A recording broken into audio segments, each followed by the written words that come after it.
Bismillahirrahmanirrahim. Assalamualaikum warahmatullahi wabarakatuh.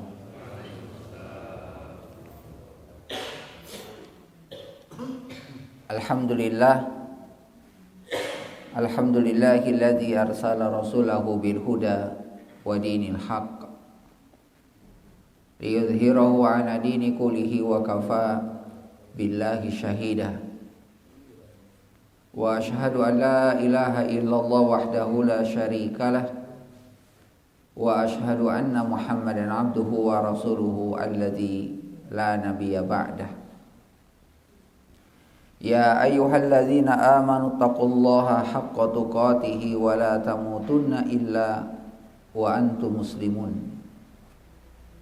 Allahumma salli wa sallim ala nabiyyina Muhammad wa ala alihi wa sahbihi wa man tabi'ahum bi ihsan ila yaumiddin. Hadirin jamaah subuh yang insyaallah dirahmati dan dimuliakan Allah Subhanahu wa taala. Alhamdulillah, dengan izin Allah Subhanahu wa taala pada kesempatan pagi hari ini kita bisa kembali bersama bermajlis, yang mana mudah-mudahan Allah Subhanahu wa taala senantiasa memberikan taufik, hidayah dan juga kesehatan. Hadirin yang baik Allah Subhanahu wa taala, pada kesempatan pagi hari ini kita akan melanjutkan pembahasan yang berkaitan dengan sirah nabawiyah. Dan pada pembahasan kali ini jemaah sekalian, kita akan membahas tentang asalibil musyrikina fi mawajihatir rasuli sallallahu alaihi wasallam, tentang beragam cara orang-orang Quraisy dalam menentang dakwah Rasulullah sallallahu alaihi wasallam.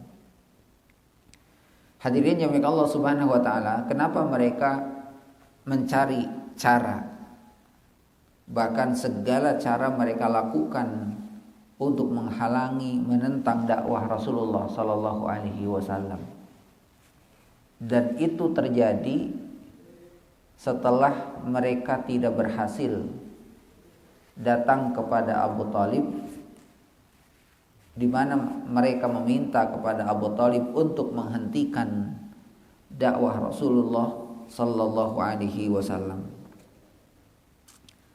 Dan hal yang sangat mengagumkan jemaah sekalian berkaitan dengan Abu Thalib adalah di mana Abu Thalib adalah orang yang tampil dengan segala kemampuannya membela Rasulullah sallallahu alaihi wasallam, ya, walaupun berhadapan dengan segala rintangan, berhadapan dengan orang-orang musyrikin Quraisy.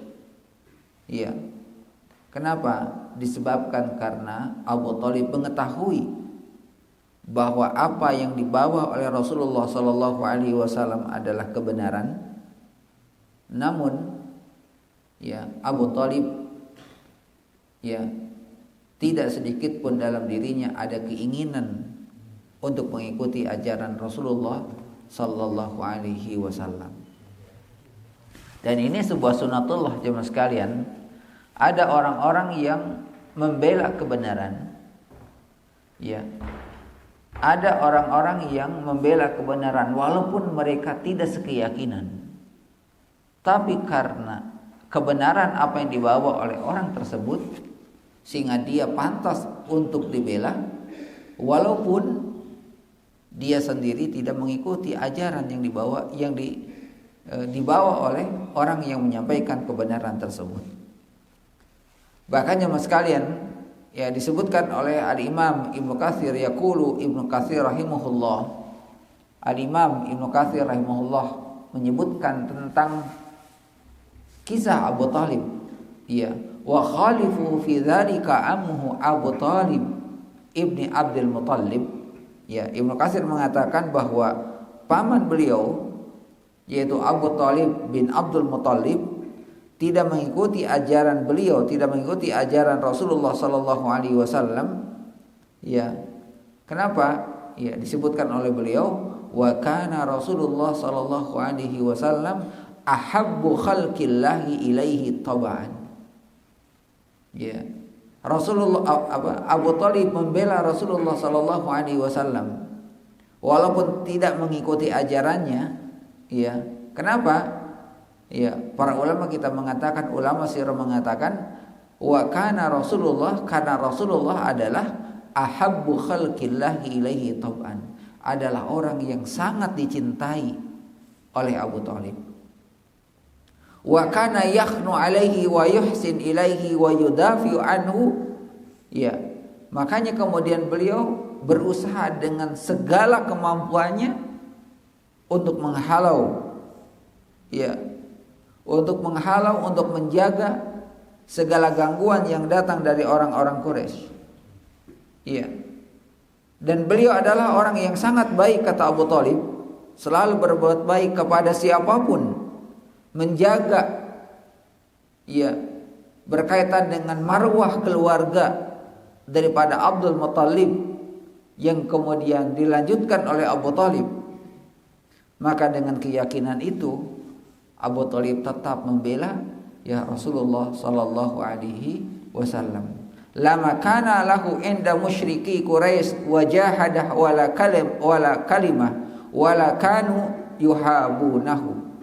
Ya, makanya kemudian, ya, setelah mereka, ya, tidak berhasil datang kepada Abu Thalib untuk menghalau, untuk menghentikan dakwah, ya, Rasulullah sallallahu alaihi wasallam, maka kemudian mereka mencari jalan, mencari cara bagaimana agar kemudian dakwah Rasulullah sallallahu alaihi wasallam itu berhenti. Nah, ini juga menjadi sebuah sunatullah jemaah sekalian, ketika segala cara kebaikan itu tidak bisa dihalangi, maka mereka akan mencari cara bagaimana agar kemudian kebaikan itu terhenti. Dan itu tidak akan pernah berhenti sampai akhir daripada kehidupan itu, ya. Nah, jemaah sekalian, jemaah Allah Subhanahu wa taala, maka disebutkan lamarat Quraisy anna Muhammadan madin fi dawati mustamirun alaiha. Tatkala orang-orang Quraisy melihat dakwah Rasulullah sallallahu alaihi wasallam semakin pesat, semakin berkembang, ya, semakin terus-menerus menyampaikan dakwahnya, ya, kepada orang-orang di sekitarnya, ya, maka, ya, mereka berusaha untuk mencari cara jalan agar kemudian dakwahnya terhenti. Ya. Apa yang mereka lakukan jemaah sekalian agar menghentikan dakwah dari dakwah yang dibawa oleh Rasulullah sallallahu alaihi wasallam? Di antaranya adalah bi uslubil sukhriyah wal istihza. Ya, jadi dengan uslubul sukhriyah wal istihza, dengan cemoohan dan olok-olokan. Jadi dengan mencemooh dan memperolok-olok Rasulullah sallallahu alaihi wasallam juga para sahabatnya. Ya. Nah, hadirin jemaah Allah Subhanahu wa taala, al-maqsud minas sukhriyah wal istihza. Ya. Para ulama sirah mengatakan bahwa yang dimaksud dengan, ya, metode memperolok-olok, mencemooh Rasulullah sallallahu alaihi wasallam adalah tahdzil muslimina wa tahqirihim wa mujahatihim biharbi nafsiyah. Ya. Di antaranya kata mereka adalah dengan cara mengucilkan dan menghina kaum muslimin. Jadi ketika mereka tidak berhasil, maka mereka berusaha untuk mengucilkan Rasulullah sallallahu alaihi wasallam. Bahkan nanti jemaah sekalian di akhir puncak, ya, kebencian orang-orang Quraisy kepada Rasulullah sallallahu alaihi wasallam itu diakhiri dengan menghentikan transaksi, memboikot Rasulullah sallallahu alaihi wasallam selama 3 tahun. Bahkan kata Aisyah radhiyallahu anha, sampai-sampai Rasulullah makan daun-daun, makan dedaunan untuk memenuhi kebutuhan kehidupannya. Nah, ini kerasnya gangguan mereka, ya, terhadap, ya, Rasulullah dan kaum muslimin. Ya. Jadi metode mereka adalah dengan cara apa? Memperolok-olok, ya, mencemooh Rasulullah sallallahu alaihi wasallam, mengucilkan kaum muslimin. Ya. Kenapa? Karena ini misalkan bisa mengganggu psikis. Ya, bisa mengganggu ruhnya kaum muslimin.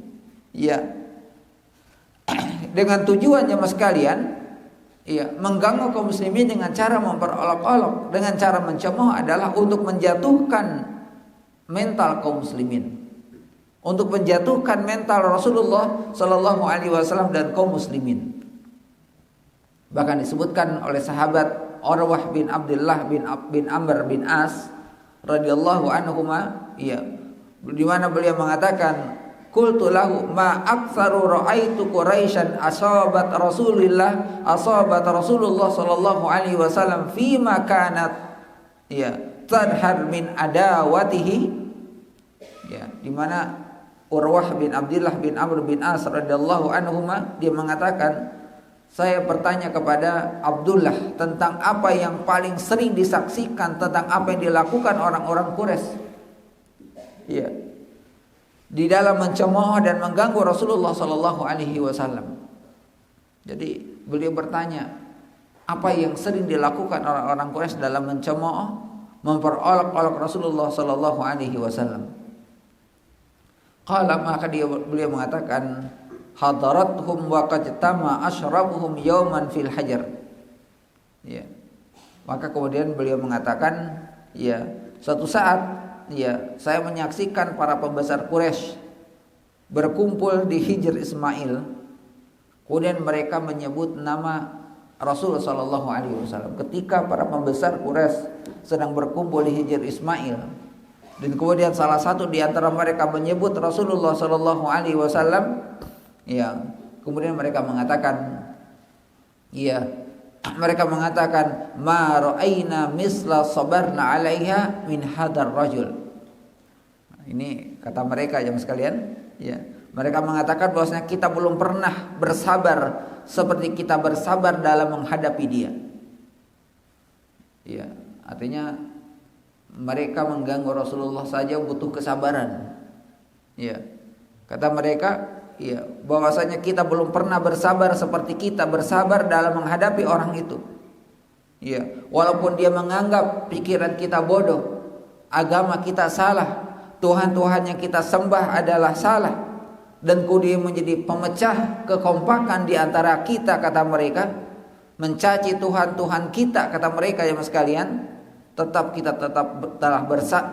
kita tetap bersabar untuk menghalangi dakwah mereka. Ya, artinya mas sekalian, untuk menghalangi kebaikan saja butuh sabar, butuh terus menerus, butuh konsisten, ya, ya, agar dakwah yang dilakukan oleh Rasulullah Sallallahu Alaihi Wasallam terhenti. Tidak lama aja mas sekalian, setelah mereka berbincang-bincang menceritakan tentang Rasulullah Sallallahu Alaihi Wasallam, ya, ittala alaihim Rasulullah Sallallahu Alaihi Wasallam. Tiba-tiba Rasulullah Sallallahu Alaihi Wasallam datang. Dan jemaah sekalian, Rasulullah datang itu sendirian, ya, tidak ada yang jaga, ya.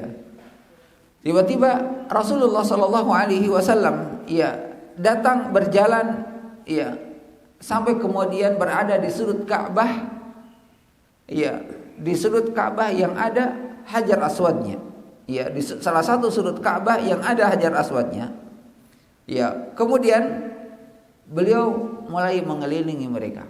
Begitu jalan sedikit, kemudian, ya, melewati mereka yang sedang berkumpul di Hijr Ismail, karena jaraknya begitu dekat ya mas sekalian, ya, antara Hajar Aswad dengan Hijr Ismail. Nah, begitu melewati mereka pun saling berkomentar dengan penuh dengan kebencian dan menampakkan wajahnya dengan wajah kebencian. Mereka memperolok-olok Rasulullah Sallallahu Alaihi Wasallam. Maka apa yang terjadi kepada Rasulullah? Beliau melihatnya, dan kemudian orang-orang melihat wajah Rasulullah Sallallahu Alaihi Wasallam memerah. Artinya apa? Menahan marah, ya, terhadap apa yang dilakukan mereka. Kemudian jemaah sekalian, Rasulullah jalan lagi satu keliling. Begitu kemudian melewati mereka, kembali mereka mencemooh Rasulullah Sallallahu Alaihi Wasallam. Nampak wajah dari Nabi Sallallahu Alaihi Wasallam memerah, menunjukkan kemarahan Rasulullah Sallallahu Alaihi Wasallam terhadap mereka. Ya. Maka kemudian yang ketiga kali beliau melewati lagi. Saat melewati, dan kemudian mereka mencemooh ya Rasul sallallahu alaihi wasallam, summa marra bihim ta'ifatan bil bait. Kemudian ya tatkala Rasulullah sallallahu alaihi wasallam melewati di antara mereka, ya faqala, tatkala kemudian Rasulullah menyaksikan tentang sikap-sikap mereka, ya maka Rasul mengatakan, tasma'una ya ma'syar Quraisy. Baru Rasulullah berkomentar, dengarkanlah wahai orang-orang Quraisy, amma walladzi nafsi Muhammad biyadih, ya demi jiwaku yang berada di tangannya, di tangan Allah Subhanahu wa taala, laqad ji'tukum bidzabhi, sungguh akan datang kepada kalian az-zabh, kebinasaan. Ya, kata Rasulullah sallallahu alaihi wasallam, sungguh akan datang kebinasaan kepada kalian. Ya. Begitu Nabi sallallahu alaihi wasallam mengatakan itu, ya mereka berhenti dan merasa ketakutan dengan apa yang dikatakan Nabi sallallahu alaihi wasallam. Kenapa jemaah sekalian? Pertama adalah mereka selalu meyakini dengan apa yang dikatakan Nabi itu adalah kebenaran, tapi mereka menolak dakwahnya.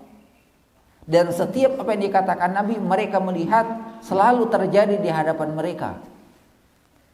Makanya ketika mereka mencemooh Rasulullah sallallahu alaihi wasallam, ya, dan kemudian Rasulullah kemudian mengatakan kepada mereka, tasma'una ya ma'syar Quraisy, dengarkanlah wahai orang-orang Quraisy, wa amma walladzi nafsi Muhammad biyadihi laqad ji'tukum bidzabhi. Ya, kata Rasulullah, demi jiwaku yang berada di tangannya, di tangan Allah Subhanahu wa taala, laqad ji'tukum bidzabhi, sungguh kalian akan dibinasakan. Ya, sungguh kalian akan dibinasakan. Jemaah sekalian, jemaah Allah Subhanahu wa taala, ini banyak terjadi kisah-kisah seperti ini yang menimpa orang-orang Quraisy ketika Nabi sallallahu alaihi wasallam berkomentar tentang kebinasaan di antara mereka, maka mereka ya merasa ketakutan dengan apa yang dikatakan oleh Rasul sallallahu alaihi wasallam. Kenapa? Karena setiap apa yang dikatakan Nabi itu hampir selalu terjadi menimpa mereka. Dan mereka yakin dengan apa yang dikatakan Nabi adalah kebenaran. Kenapa? Karena Rasulullah orang yang tidak pernah berbohong, orang yang tidak pernah berdusta. Makanya pantas ketika baru dikatakan seperti itu saja, ya mereka ya memiliki rasa takut dengan apa yang dikatakan ya Rasulullah sallallahu alaihi wasallam. Hadirin jemaah Allah Subhanahu wa taala, ini ya sikap orang-orang Quraisy terhadap Rasulullah sallallahu alaihi wasallam itu dengan cara apa? Mencaci, memperolok-olok Rasulullah sallallahu alaihi wasallam, sindir sampir, ya memperlihatkan wajah ya tidak senang dengan apa yang dilakukan oleh Rasulullah sallallahu alaihi wasallam. Ya, wa kana Abu Jahlin ya fir'auna hadhil ummah. Bahkan penulis buku ini mengatakan yang sekalian bahwa Abu Jahal adalah Fir'aun umat ini. Ya, Fir'aun umat ini syadidan ala Rasulillah sallallahu alaihi wasallam wa ala ashabihi. Adalah orang yang paling keras pertentangannya kepada Rasulullah sallallahu alaihi wasallam dan para sahabatnya. Ya. Orang yang paling keras ya pertentangannya kepada Rasulullah sallallahu alaihi wasallam dan sahabat-sahabatnya. Orang yang paling dan sering mengganggu Rasulullah sallallahu alaihi wasallam. Yanalu min Rasulillah sallallahu alaihi wasallam yastahzi. Dia selalu mengganggu Rasulullah dan memperolok-olok Rasulullah sallallahu alaihi wasallam, mencemoohkannya. Bahkan jemaah sekalian, ya, tentang hal ini Allah Subhanahu wa taala abadikan di dalam Al-Qur'an tentang sikap-sikap mereka. Ya.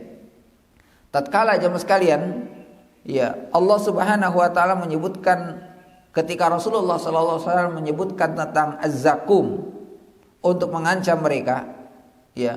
Az-zakum nanti disebutkan di dalam ayat Al-Qur'an jemaah sekalian di dalam surat ya Ad-Dukhan ayat 43 46. Ya.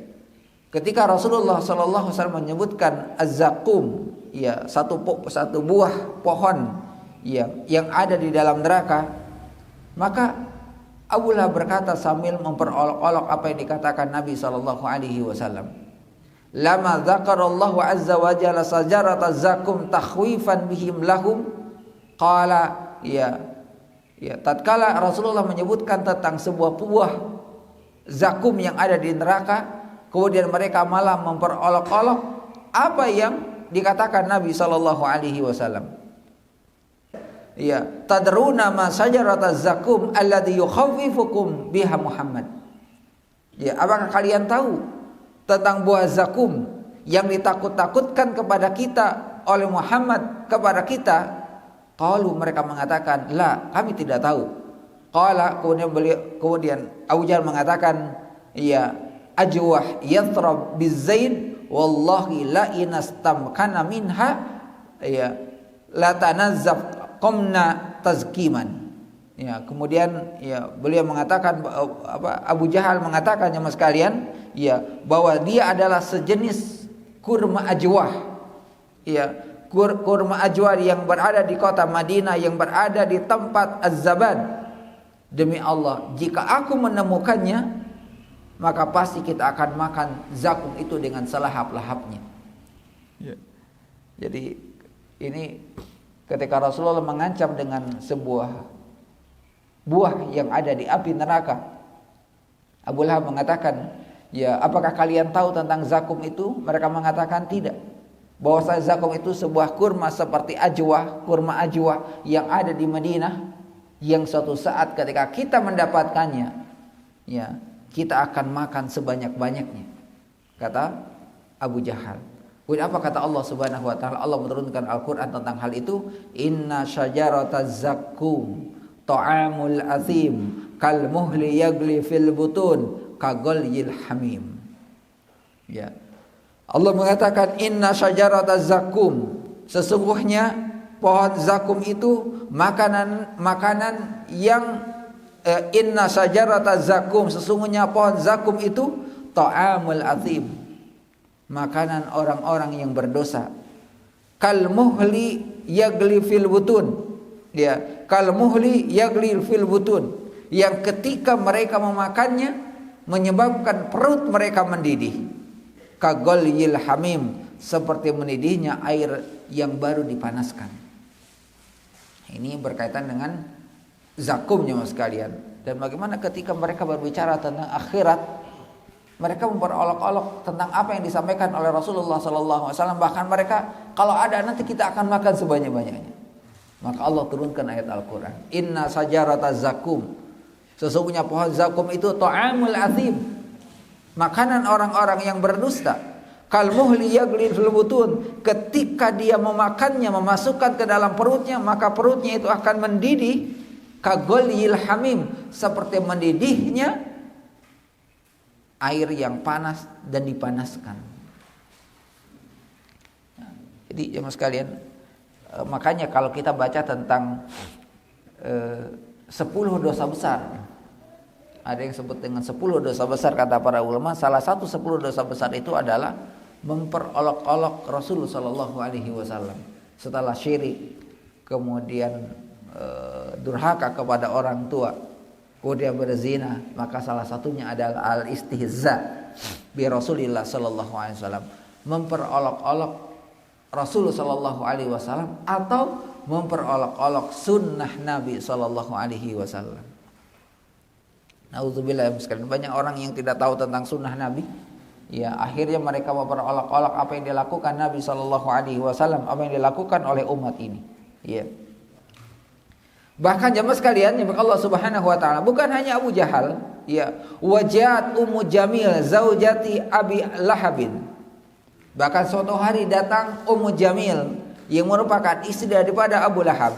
Faqalat li Rasulillah sallallahu alaihi wasallam sakhiratan mustahzi'ah. Datang tiba-tiba Ummu Jamil yang merupakan istrinya daripada Abu Lahab, ya, datang ya Ummu Jamil, dan kemudian apa? Ya, faqalat li Rasulillah sallallahu alaihi wasallam sakhiratan mustahzi'ah. Dia ngomong dengan kata-kata sindiran, memperolok-olok, ya, mencaci Rasulullah sallallahu alaihi wasallam. Inni la arju ayyakuna saytanaka qad taraka. Ini saking bencinya Ummu Jamil sekali mengatakan inni la arju, ya, aku berharap ayyakuna saytanaka, Aku berharap syaitanmu itu qad tarakaka, akan meninggalkan kamu. Lam arahu kurbaka mundu lailataini aw salasan. Ya, dan dia mengatakan jemaah sekalian, ya, istrinya Abu Lahab mengatakan kepada Rasulullah sallallahu alaihi wasallam, saya berharap setan bisa mendatangi kamu, meninggalkan kamu, menjauhi kamu, ya, 1, 2 atau 3 malam ke depan. Bayangkan jemaah sekalian, syariat saja kata Ummu Jamil, ajaran kamu itu adalah ajaran syaitan. Maka semoga syaitan itu menjauhi kamu, meninggalkan kamu. Ya, wa anzalallahu azza wa jalla, dan Allah Subhanahu wa taala menurunkan ayat Al-Qur'an, ya, saat Ummu Jamil mengatakan itu, apa kata Allah? Wadduha wal laili idza saja ma wadda'aka rabbuka wa ma qala. Ya, demi waktu matahari, ya, sepenggalan naik, wadduha wal laili idza saja, dan demi malam apabila telah gelap gulita, ma wadda'aka rabbuka wa ma qala. Ketahuilah bahwasanya Tuhanmu tidak akan pernah meninggalkanmu dan tidak akan pernah benci kepadamu. Jadi saking bencinya Ummu Jamil ini sekalian mengatakan, iya, zat yang membimbing Rasulullah sallallahu alaihi wasallam itu dikatakan syaitan oleh Ummu Jamil. Itu saking bencinya, ya, Ummu Jamil kepada, ya, Rasulullah sallallahu alaihi wasallam. Ya. Kemudian jemaah sekalian, jemaah Allah Subhanahu wa taala, ya, bahkan Abu Jahal mengatakan dengan perkataan memperolok-olok Rasulullah sallallahu alaihi wasallam, "Inna kana hadza huwal haq." Andaikan apa yang dibawa kamu adalah kebenaran, ya, andaikan apa yang kamu katakan itu adalah kebenaran, ya, fantur alaina hijaratan minas sama au tina bi adzabin alim. Andaikan apa yang kamu katakan itu adalah kebenaran, apa yang dibawa kamu adalah kebenaran, turunkan kepada kami batu dari langit, au tina bi adzabin alim, atau datangkan azab kepadaku. Ya, fanazzala qauluhu ta'ala, maka Allah menurunkan ayat Allah Subhanahu wa taala. Ya, sampai-sampai, ya, Abu Jahal pun mengatakan, ya, andaikan ajaran kamu itu benar, semua doa-doa kamu itu akan dikabulkan oleh Tuhan kamu, kata Abu Jahal. Ya, turunkan dari langit batu atau turunkan azab yang pedih kepada kami. Maka jemaah sekalian, apa kata Allah Subhanahu wa taala?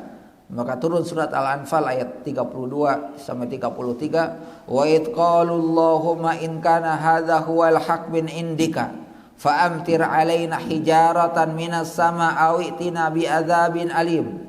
Dan ingatlah kata Allah ketika mereka orang-orang musyrik berkata, ya Allah, in kana hadzal haq, ya Allah, jika apa yang dibawanya adalah kebenaran, maka hujanilah kami dengan batu dan air dari langit dengan sekeras-kerasnya, dan datangkanlah azab kepada kami, kata mereka. Wa ma kana Allahu liyu'adzibahum wa anta fihim. Dan kata Allah Subhanahu wa taala mengatakan, ya, maka hujanilah kami dengan batu dan langit dari langit, atau datangkanlah kepada kami azab yang pedih, ya, sekali-kali akan mengazab mereka sedang kamu berada di antara mereka, dan tidaklah pula Allah akan mengazab mereka sedangkan mereka meminta ampun. Jemaah sekalian, jemaah Allah Subhanahu wa taala, ini, ya, kondisi orang-orang musyrikin Quraisy memperolok Rasulullah sallallahu alaihi wasallam. Dan apa yang terjadi kepada Rasulullah waktu itu juga terjadi kepada kaum muslimin hari ini. Ya, terjadi kepada kaum muslimin, ya, hari ini. Bahkan orang-orang yang benci kepada kaum muslimin, mereka semakin menjadi-jadi memperolok-olok tentang agama ini, tentang Rasulullah sallallahu alaihi wasallam. Bahkan di luar, ya, di luar dari negeri kita, ya sekalian, ada orang yang terus terang, ya, sampai saking bencinya kepada ajaran kaum muslimin, Al-Quran pun dibakar di tempat terbuka, ya, di tempat terbuka. Nauzubillah jemaah sekalian, ya. Nah, ini, ya, bagaimana perlakuan mereka terhadap, ya, Rasulullah sallallahu alaihi wasallam. Bahkan jemaah sekalian, saking bencinya, Ummu Jamil kepada Rasulullah sallallahu alaihi wasallam ketika semua perkataannya tidak ada yang menghiraukan. Semua segala usahanya selalu gagal. Dengan cara an-namimah, dengan cara mengadu domba kepada orang-orang di sekitar Quraisy agar kemudian tidak percaya dengan apa yang dikatakan oleh Muhammad. Ya, ketika usaha-usaha itu tidak berhasil, maka mereka sudah mulai mengganggu Rasulullah sallallahu alaihi wasallam secara fisik. Ya, bahkan Ummu Jamil sekalian, makanya dalam surat Al-Lahab itu wa mara'atuhu hammalatal hatab. Dan istrinya Abu Lahab yang namanya Ummu Jamil hammalatal hatab, yang selalu membawa kayu bakar. Maksudnya apa membawa kayu bakar? Kata para ulama mengatakan, bahkan Ibnu Katsir menyebutkan hammalatal hatab, pembawa kayu bakar itu adalah karena istrinya Abu Lahab itu suka datang ke tetangga-tetangga dan kemudian membakar hati orang untuk membenci Rasul sallallahu alaihi wasallam. Menjadi apa ya sekarang itu? Provokator. Ya, tukang kompor sekalian. Ya, makanya tukang kompor itulah istrinya. Ya, Abu Lahab juga sekalian. Suka ngompori. Ya. Bahkan bukan hanya itu kata para ulama, yang dikatakan pembawa kayu bakar itu adalah di mana istrinya Abu Lahab ini di siang hari datang ke kebun mencari ranting-ranting yang berduri. Mencari pohon-pohon yang berduri. Makanya disebutkan dalam ayat terakhirnya wa mra'atu hammalatal hatab fi jidha hablum mim masad. Dia itu selalu membawa selendang. Iya. Maksudnya apa jemaah sekalian? Kata para ulama kita, istrinya Abu Lahab itu kalau datang ke kebun mencari kayu bakar yang berduri, setelah dikumpulkan kemudian diikat dengan selendang itu, dibawa ke rumah. Bukan untuk dijadikan kayu bakar. Ya, ketika malam hari sudah gelap gulita, ketika semua orang sudah terlelap tidur, maka dia keluar dari rumah membawa kayu bakar yang berduri itu dan kemudian ditebar di jalanan yang nanti akan dilewati oleh Rasulullah sallallahu alaihi wasallam. Nah, jemaah sekalian, jemaah Allah Subhanahu wa taala, inilah sikap-sikap mereka. Tapi apa yang dilakukan Nabi sallallahu alaihi wasallam? Dan Rasul itu punya keberanian yang luar biasa ketika Ummu Jamil semakin menggila gangguan kepada Rasulullah, ketika Abu Jahal semakin keras gangguan kepada Rasulullah sallallahu alaihi wasallam, maka kemudian Rasulullah datang ke rumahnya dan mengetuk pintu. Ya. Jadi di satu sisi Abu Lahab ini berani ketika banyakkan orang, tapi ketika dia datangi oleh Rasulullah sallallahu alaihi wasallam, hatinya itu ciut. Hatinya ciut. Ini bukan didatangi banyakkan orang, didatangi oleh Rasulullah sallallahu alaihi wasallam. Ya. Nah, jemaah sekalian, bahkan disebutkan ketika Abu Jahal ditemui oleh Rasulullah, satu orang gitu kan. Maka dia memiliki rasa takut di dalam hatinya dengan apa yang dia lakukannya terhadap Rasulullah sallallahu alaihi wasallam. Bahkan jemaah sekalian, kata Rasulullah, aku belum pernah melihat Abu Jahal memiliki rasa takut yang berlebihan kecuali saat aku mendatanginya. Dan Rasulullah sallallahu alaihi wasallam teman sekalian, selain beliau bersabar dengan gangguan, tapi ketika Rasulullah melawan mereka, Rasulullah itu selalu melawan dengan sendiri, mendatangi mereka. Sebagaimana ketika dakwah Syria itu Rasulullah datang rumah ke rumah, ke keluarganya terdekat sendirian, tidak mengajak yang lain. Maka ketika Rasulullah punya permasalahan dengan orang-orang Quraisy, maka Rasulullah datang sendiri. Dan ketika berhadapan dengan Rasulullah, mereka memiliki rasa takut dengan apa yang dilakukan mereka kepada Rasul sallallahu alaihi wasallam. Nah, jemaah sekalian, jemaah Allah Subhanahu wa taala, ini juga pelajaran untuk kita hari ini. Bahwa terkadang ketika kita dicemooh, kita tidak bisa melawan dan tidak bisa apa-apa. Dan itu adalah merupakan sesuatu yang baik ketika kita bersabar. Ketika kita tidak punya kemampuan secara fisik kita, maka kita tidak perlu untuk melawannya. kecuali dengan bersabar. Tapi ketika kita punya kemampuan secara fisik, ya, selain kemudian mengingatkannya adalah mendatanginya dengan tidak dilihat oleh orang lain. Karena ketika Rasulullah datang, ya kemudian kalau ramai-ramai kan mungkin ya pasti ramai nantinya. Dan Rasulullah ketika datang kemudian disaksikan oleh orang-orang, maka nanti apa kata orang-orang berkaitan dengan Rasulullah Shallallahu Alaihi Wasallam. Rasul itu sendirian datang ke rumahnya, mengetuk pintu. Ya, kenapa? Karena secara hakikat di antara mereka itu baik. Secara hubungan fisik mereka, karena ada ikatan keluarga. Ya. Abu Lahab sendiri jemaah sekalian, biar bagaimanapun Muhammad itu adalah keponakanku. Yang aku benci bukan dianya, aku benci adalah ajarannya. Ya, bisa jadi jemaah sekalian benci terhadap ajaran Rasulullah Sallallahu Alaihi Wasallam, tapi juga benci terhadap diri Rasul Sallallahu Alaihi Wasallam. Suatu hari ketika Rasulullah datang ke pasar, ya, kemudian Rasulullah mengatakan, ya sobahak, ya sobahak. Jadi kata-kata panggilan di pagi hari. Ya, kemudian orang-orang berkumpul. Ya, kemudian ketika semua orang berkumpul, Rasulullah mengatakan kepada mereka, apakah kalian percaya dengan apa yang akan aku katakan kepada kalian? Tanpa berpikir panjang, orang-orang Quraisy mengatakan, kami percaya. Kemudian Rasulullah menceritakan tentang azab, menceritakan tentang hari kiamat, menceritakan tentang balasan orang-orang yang melakukan keburukan di dunia, dan mereka akan mendapatkan balasan nanti di dunia ataupun di akhirat. Tiba-tiba datang orang tua dari belakang kumpulan orang-orang, kemudian berteriak pula, jangan percaya dengan apa yang dikatakannya.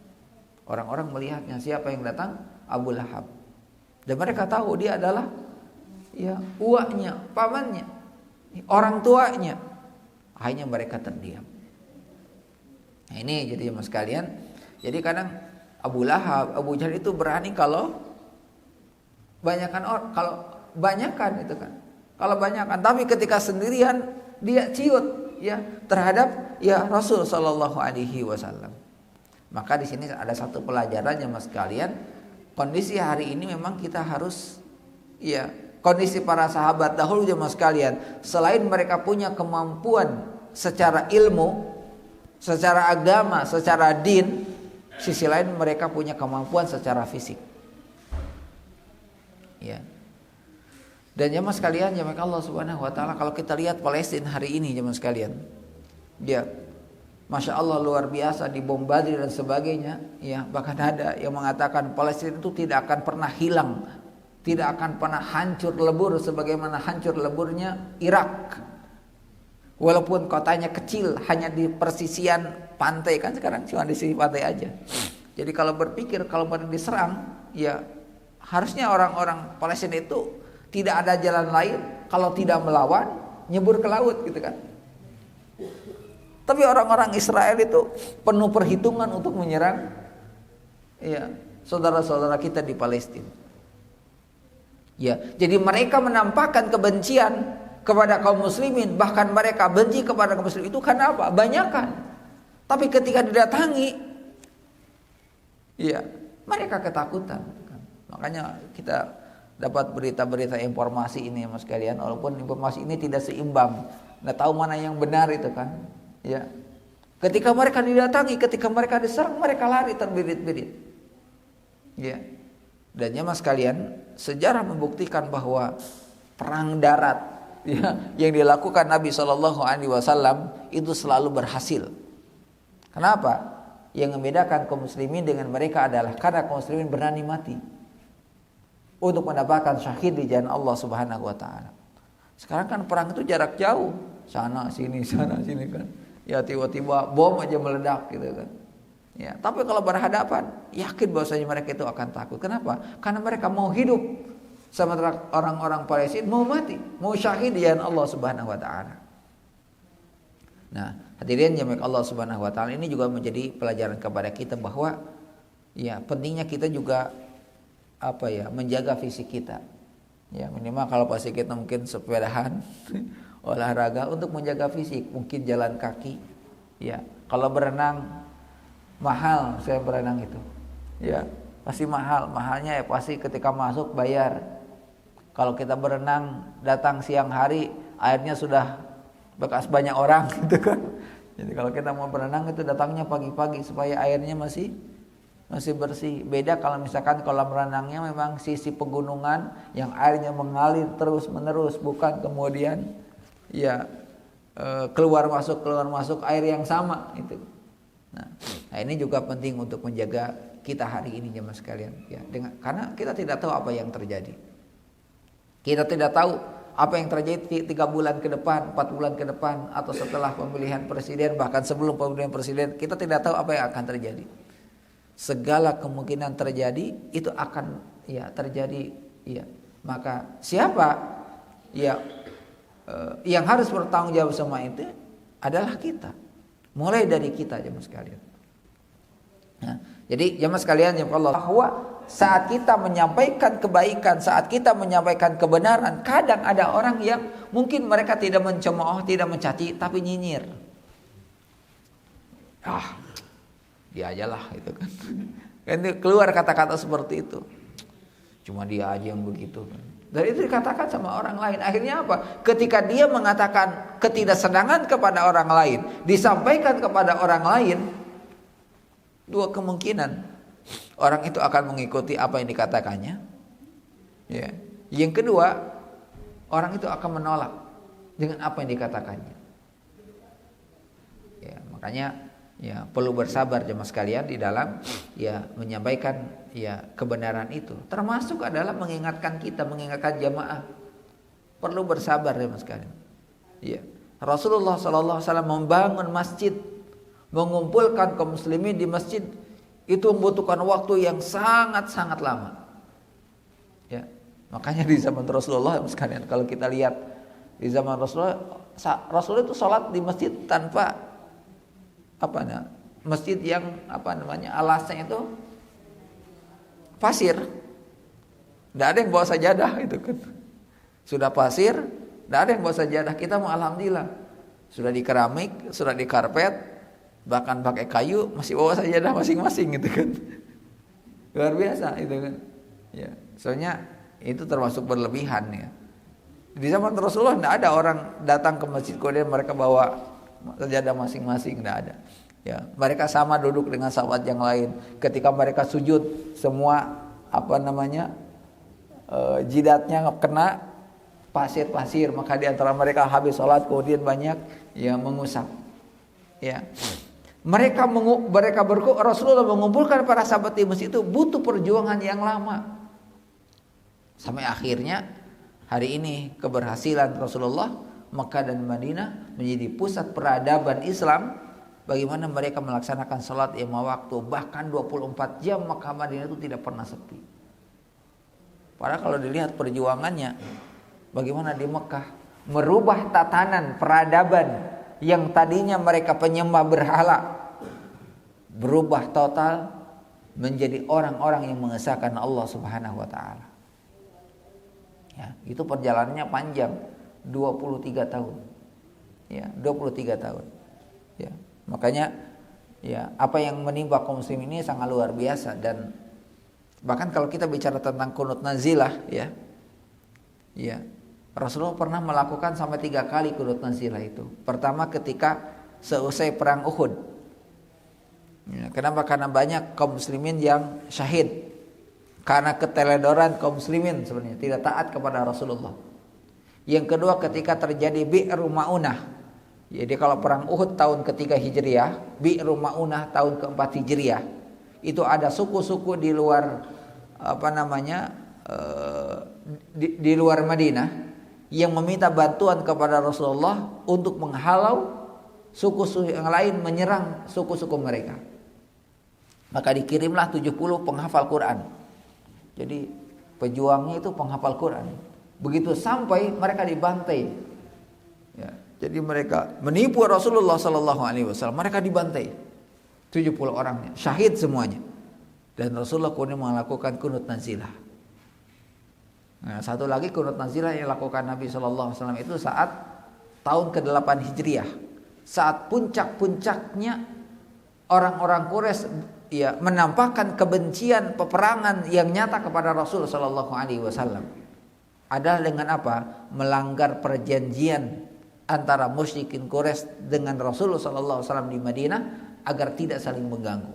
Tapi ada di antara mereka menjadi provokatornya sehingga kemudian saling bunuh di antara suku, maka dilaporkan kepada Nabi, maka Nabi melakukan qunut nazilah saat itu langsung berangkat ke Mekah tahun ke-8 Hijriah.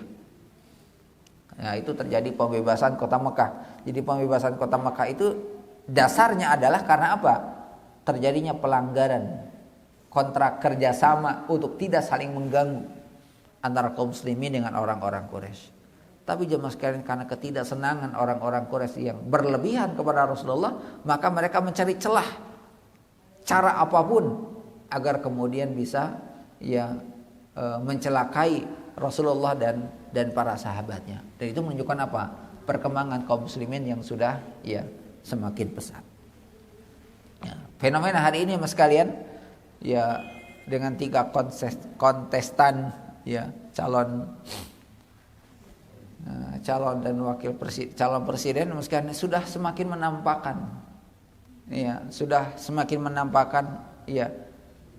menampakkan asli di antara mereka, menampakkan asli di antara calon-calon di antara mereka. Nah, ini juga menjadi hal kewajiban kita adalah untuk ikut serta di dalamnya. Jangan sampai di antara kita tidak ada yang mengambil salah satunya. Dan tentu jemaah sekalian, kita sudah jelas siapa yang harus kita pilih, siapa yang harus kita ambil, maka perlu disiapkan hari ini. Tapi kita tidak tahu apa yang terjadi ke depan. Kenapa? Karena mereka akan berusaha untuk menghalang-halangi, menyebarkan berita-berita negatif. Bahkan kalau dilihat survei, selalu surveinya nomor 3. Kecuali surveinya Iwan Fals. Surveinya Iwan Fals itu tertinggi, 1 putaran. Kalau surveinya di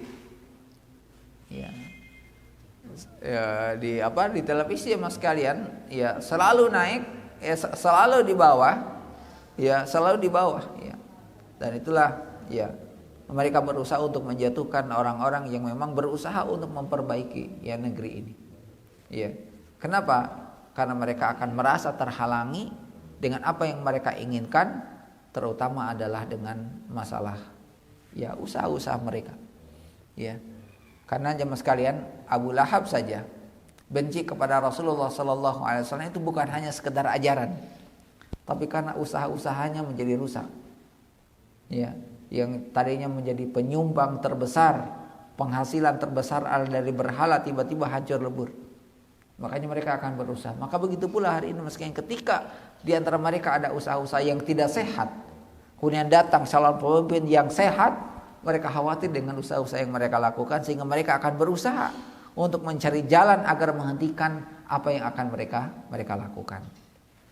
Nah, jamaah sekalian yang Allah Subhanahu wa taala, ini poin yang pertama jamaah sekalian berkaitan dengan sikap orang-orang Quraisy kepada Rasulullah sallallahu alaihi wasallam setelah gagalnya datang kepada Abu Thalib untuk menghentikan dakwah Rasulullah sallallahu alaihi wasallam, maka mereka menebarkan kebencian kepada Rasulullah dengan cara apa? Memperolok-olok, mencaci maki Rasul sallallahu alaihi wasallam, bahkan secara fisik pun mereka sudah mulai berusaha mengganggu Rasul sallallahu alaihi wasallam. Tapi karena Abu Thalib, karena ada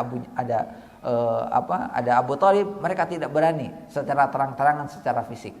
Nah, nanti ada namanya tahun Amul Huzni, tahun duka cita.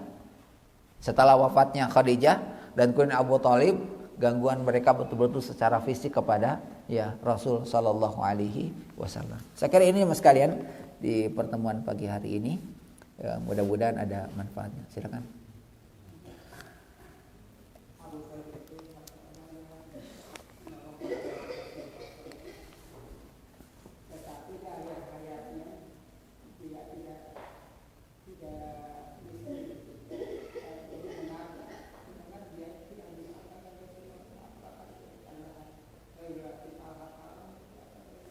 Iya.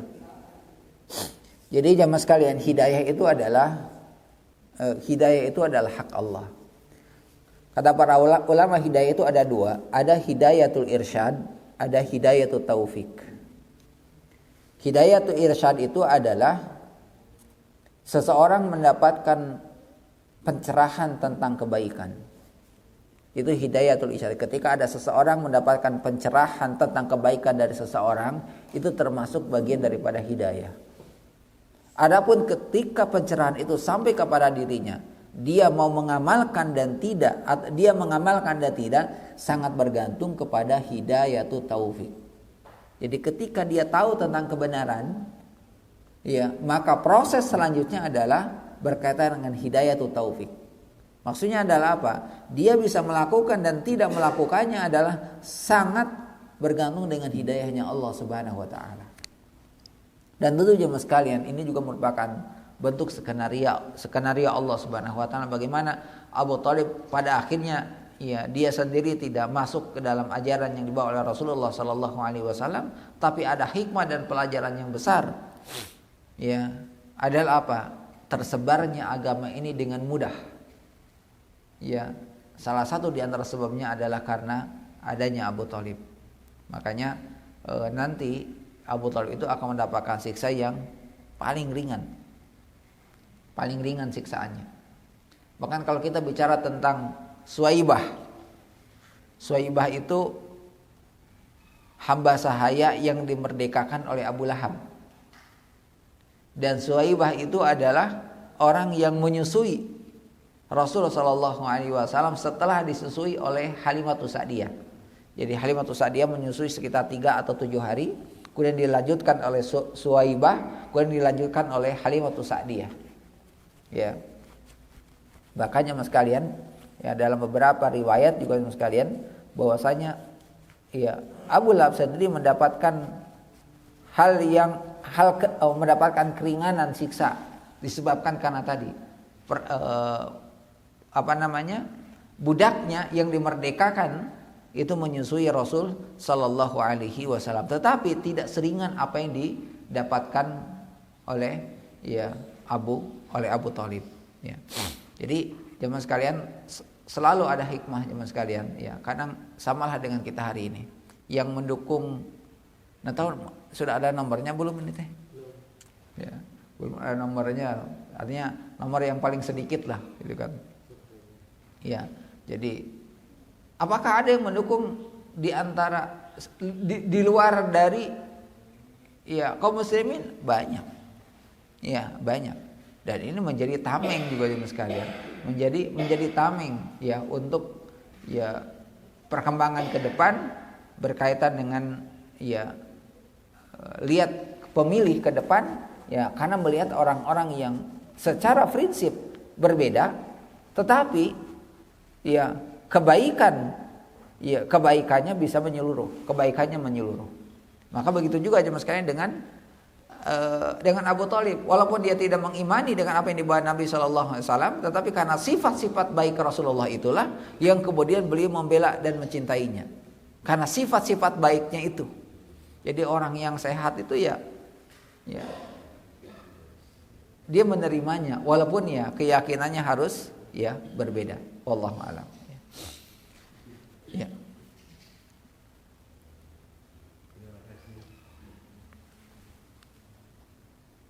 Mengenai sifat manusia, dengki barangkali, ya Pak Ustaz, ya. Iya. Dengki itu kalau kita lihat dilakukan oleh Abu Jahal, Abu Lahab, mungkin Abu Jandal. Ya. Sehingga bisa dijelaskan barangkali penyebabnya itu adalah kepentingan barangkali, Pak. Iya. Betul. Interest. Sehingga kita lihat kenyataannya seperti itulah zaman ini. Barangkali di mana-mana, apakah itu zaman Abu Nawas ketika dilakukan menunjukkan sekarang Yahudi menghancurkan di tepi barat Gaza, dan kemudian juga Indonesia walaupun belum tidak berbentuk ekstrim dengan adanya janda-janda itu. Ya. Bagaimana pendapat Pak Ustaz? Iya, betul. Ya. Iya, betul Mas, karena kepentingan. Ya. Rasulullah punya kepentingan, Abu Lahab, Abu Jahal juga punya kepentingan. Ya. Kepentingan Rasulullah adalah risalah kenabian.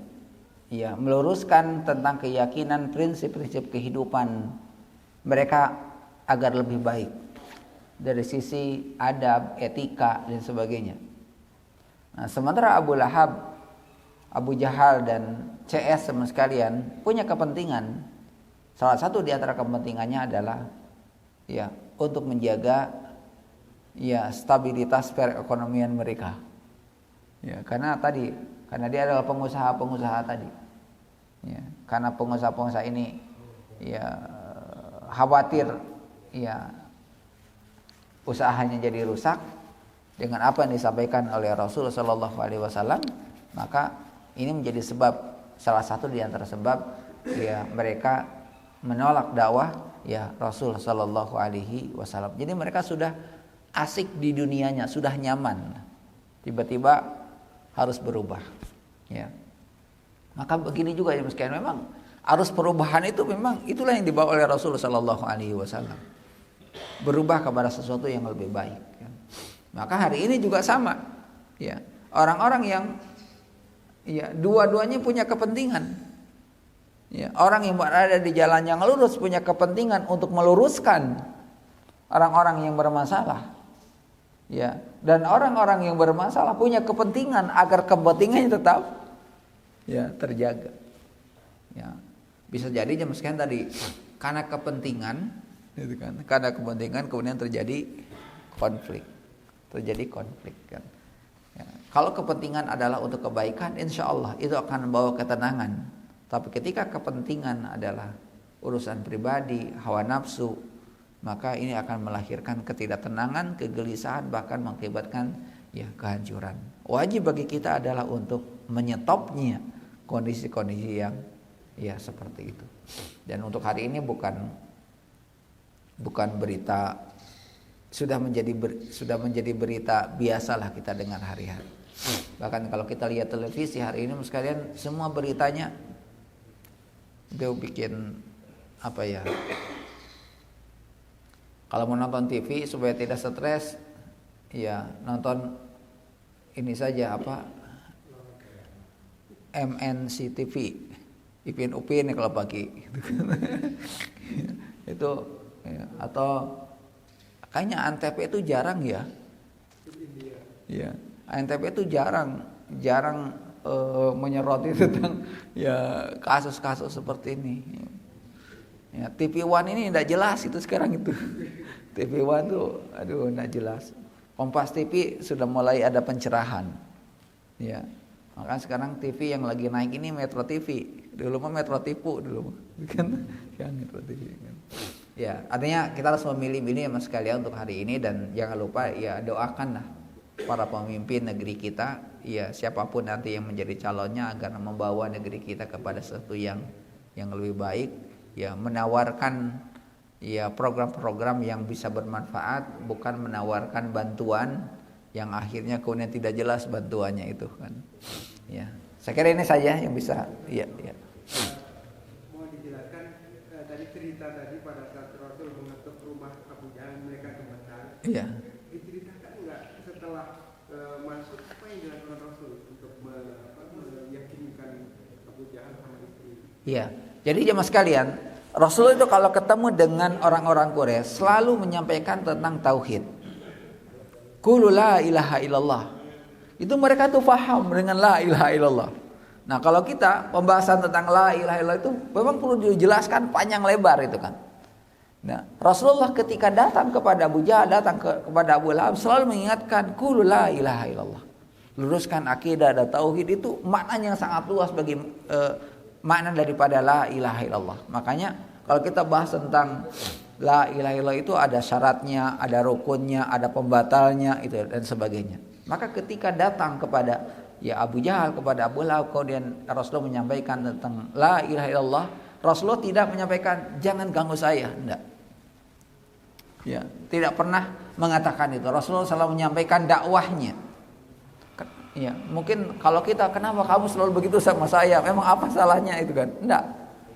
Ya, Rasulullah datang menyampaikan kalimat la ilaha illallah. Ya. Karena mereka paham dengan apa yang dikatakan Nabi Shallallahu Alaihi Wasallam. Ya. Tapi ketika berhadapan dengan Nabi, mereka tidak bisa apa-apa. Kenapa? Karena Rasulullah masih muda. Kalau dibilang masih muda ini, kemudian Abu Lahab, Abu Jahal ini orang yang sudah tua. Secara fisik saja, ya, dia takut gitu kan, secara fisik saja. Dan Nabi SAW itu dikenal kuat secara fisik. Ya, dikenal di kalangan para sahabat, di kalangan orang-orang Quraisy. Jadi mereka itu sudah punya apa ya? Tahu tentang ya Rasul Shallallahu Alaihi Wasallam. Bahkan kata Ali, ya, tidak ada orang yang paling kuat dalam bergulat kecuali saya. Dan hanya satu orang yang bisa mengalahkan saya adalah Rasul Shallallahu Alaihi Wasallam.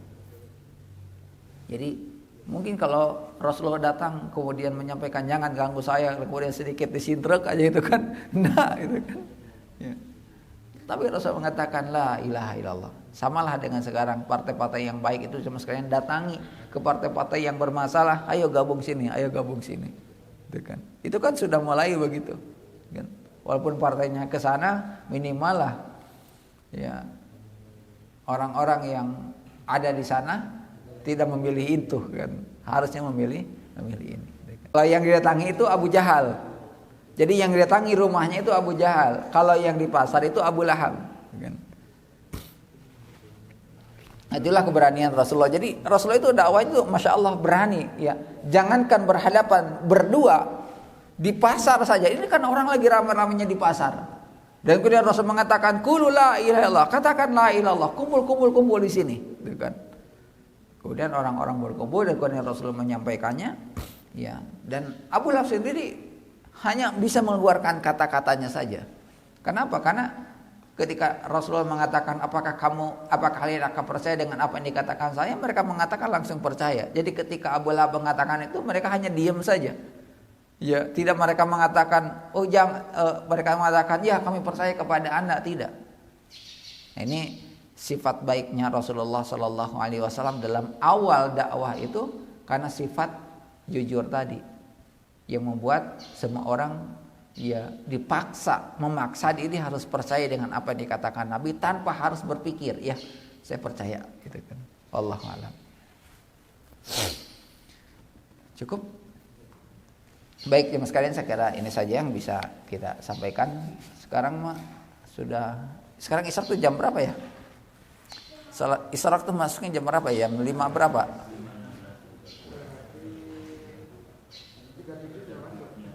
Ada 3. Iya. Baik, ada yang 1 jam 10 ya. 1 jam 10. Ya. Sebenarnya sekarang jam digital itu ada yang pakai televisi, Pak. Sekarang itu tinggal dihubungkan dengan wifi dan itu update ininya apa? Jamnya update gitu kan. Asal ada internet, kemudian ada televisi, kemudian ada kotak kecilnya yang sekarang rata-rata di masjid sudah pakai itu karena itu berkaitan dengan internet. Jadi ketika mati dia jamnya akan menyesuaikan dengan jam yang ada di internet kan. Kalau jam begini biasanya ya kalau mati manual ya, memperbaikinya ya manual. Ini sudah mulai ya, termasuk selalu diingatkan kegiatan kalau di TV itu ya. Masya Allah. Dan itu aplikasinya di HP kan, aplikasinya di HP, bisa di rumah, di settingnya bisa di rumah itu kan, di HP. Nanti tinggal masuk. Baik, sekarang ini saya sekalian kita tutup majelisnya dengan baca doa kafaratul majelis. Subhanakallahumma rabbana bihamdik asyhadu alla ilaha illa anta astaghfiruka wa atubu ilaik. Akhiru da'wana alhamdulillahi rabbil alamin. Wassalamualaikum warahmatullahi wabarakatuh.